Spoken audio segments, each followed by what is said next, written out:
Bom dia pessoal, tudo bem?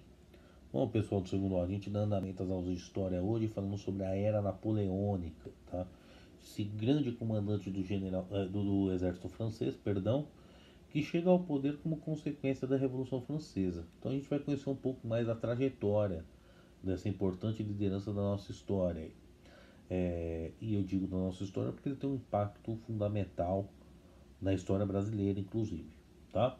Então ele nasceu na ilha de Córcega em 1769.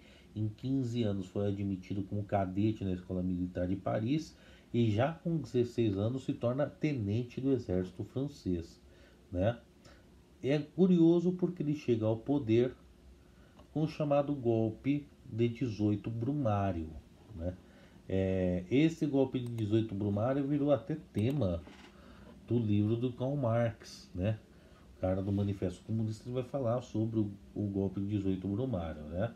Então, esse golpe ocorrido na França representou o fim da Revolução Francesa e a ascensão do Napoleão ao poder, tá? Em 1799, a França era comandada por um conselho, né, por um diretório.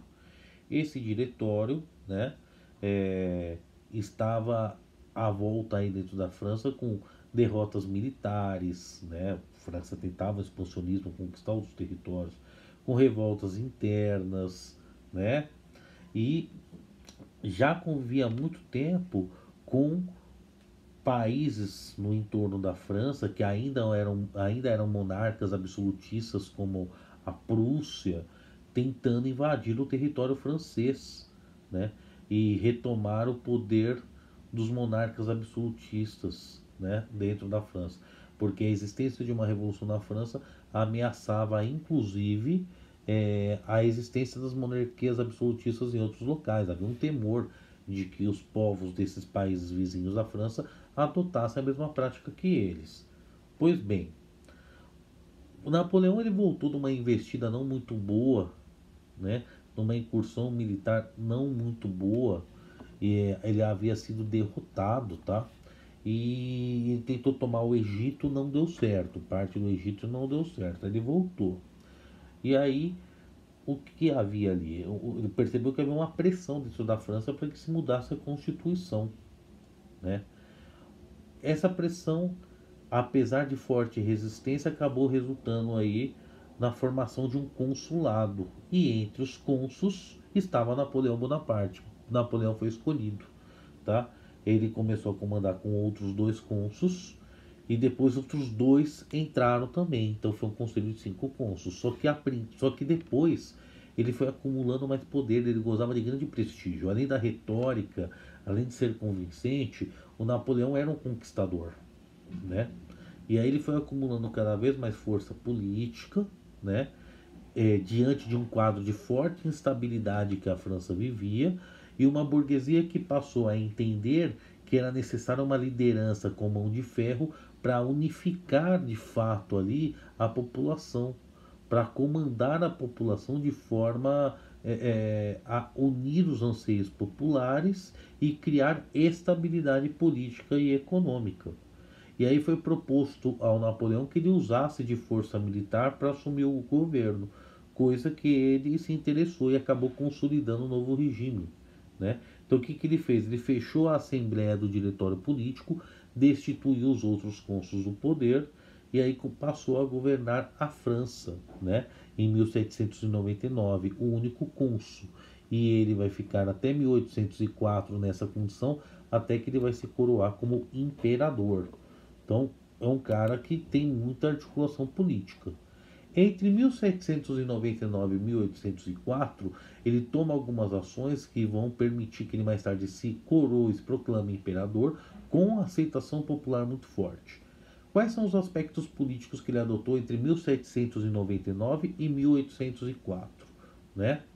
Bom, como primeiro cônsul, ele veio e propôs leis, declarou guerra, tá? Inclusive contra aqueles que ainda tentavam invadir o seu território, firmou alguns acordos de paz e nomeou alguns funcionários para departamentos administrativos. Economicamente falando, ele teve o poder de controlar a emissão de papel moeda, né, para evitar aumento generalizado de preço e produto. né, adotou o franco como novo padrão monetário da França e criou algumas tarifas que protegiam os produtos produzidos pela burguesia nacional, tá? Então, produtos que vinham de fora tinham um imposto mais alto para convencer, entre aspas, a população a consumir os produtos internos produzidos pelas indústrias nacionais. Ele também, do ponto de vista social, criou o Código Civil Napoleônico, né? Abolindo os privilégios do clero e da nobreza, protegendo a propriedade privada e garantindo a igualdade perante a lei, né?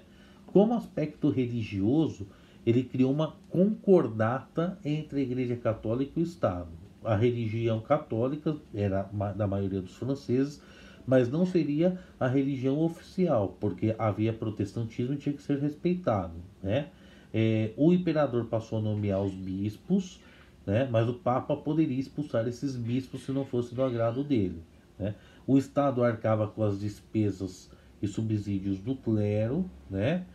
Todas as reivindicações territoriais da igreja foram deixadas de lado, ou seja, os territórios que passaram a pertencer ao Estado e antes pertenciam à igreja, a igreja deixou quieto, não começou a contestar, não voltou a contestar, e não havia mais um calendário republicano adotado na Revolução Francesa, tá? Estabeleceu-se o calendário gregoriano, tá bom? Bom, quando essas medidas populares vão trazendo ganhos para a França enquanto nação, Napoleão vai ganhando muita notoriedade e se declara imperador em 1804. E nessa condição permanece até 1815. E o que vai se viver naquele contexto muito fortemente são as guerras napoleônicas, essas que são fundamentais para a gente entender o porquê que a família real vem parar no Brasil, inclusive. As guerras napoleônicas, então, foram uma série de conflitos entre os revolucionários franceses, né, que combateram a monarquia absolutista, e Napoleão, por questões óbvias, não queria o retorno à monarquia absolutista e por isso se mantinha nessa posição, e a monarquia europeia em geral, especialmente da Prússia, né, que estabeleceu alianças com outros países monarcas absolutistas para invadir a França e retomar o poder absolutista dentro do território francês, tá? Então Napoleão Bonaparte, né, ele declara também guerra contra esses povos, né? Defende os ideais da Revolução Francesa de igualdade, liberdade e fraternidade e se mantém firme na sua posição, né? Então essa guerra vai durar 12 anos e aí o Napoleão, ao invés de só se defender, ele vai também tomar o território dos caras, né?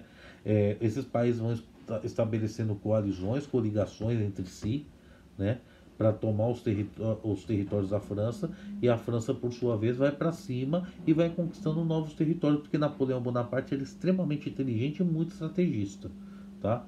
E aí o Napoleão, na verdade, vira o jogo e vai conquistando uma série de territórios e estabelece uma coisa chamada bloqueio continental, também conhecido como bloqueio napoleônico, tá?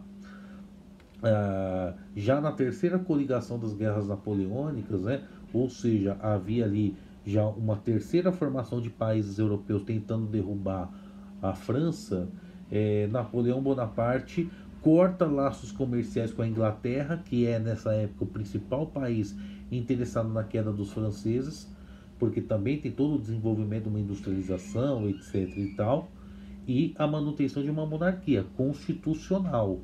Mas a Inglaterra não quer, ela aproveita um embalo para poder gerar uma crise na França e continuar ali se destacando como a grande potência econômica da Europa. Então esse é um detalhe importante. A Inglaterra não vive uma monarquia absolutista, vive uma monarquia parlamentar. Mas ao perceber que esses países da Europa, como a Prússia, estão se articulando para retomar a monarquia absolutista na França, a Inglaterra vê a possibilidade de gerar uma crise na França e se sobressair como liderança político-econômica. E aí ela participa disso. Napoleão se indigna e aí ele proíbe que os portos da Europa como um todo, estabeleçam relações comerciais com a França, com a Inglaterra, perdão. Não poderia ter relação comercial dos países outros com a Inglaterra, por ordem dele. Pois bem, Napoleão, ao fazer isso, desagrada Portugal, que tinha fortes relações comerciais com a Inglaterra. Não tendo alternativa diante do poderio do exército francês, Dom João VI vem para o Brasil em 1808. Tá? É assim que ele vem parar aqui, com medo de retaliações. E assim, né, esse bloqueio continental de Napoleão se fortalece cada vez mais ali na Europa. Pois bem, surgem várias batalhas, né? Napoleão vai ganhando muitas, invadiu o território da Rússia, entretanto, Napoleão tem uma derrota mais tarde na Rússia, em 1812, porque a tática de terra arrasada. Os russos vão recuando no frio intenso do país e vão contaminando rios, matando animais, e os franceses vão morrendo de fome, de frio, contaminados pela água, etc. Tá? Então é uma derrota importante do exército napoleônico. Derrotado, perdendo poder, tá? Napoleão é destituído do seu cargo. Né? Teve várias vitórias, mas essa derrota em especial faz com que ele perca prestígio, gera uma insatisfação popular. E aí Napoleão é destituído do poder e entra no poder Luís XVIII. Ele é entronado. Mas essa monarquia absolutista também não é a solução e leva também à insatisfação popular.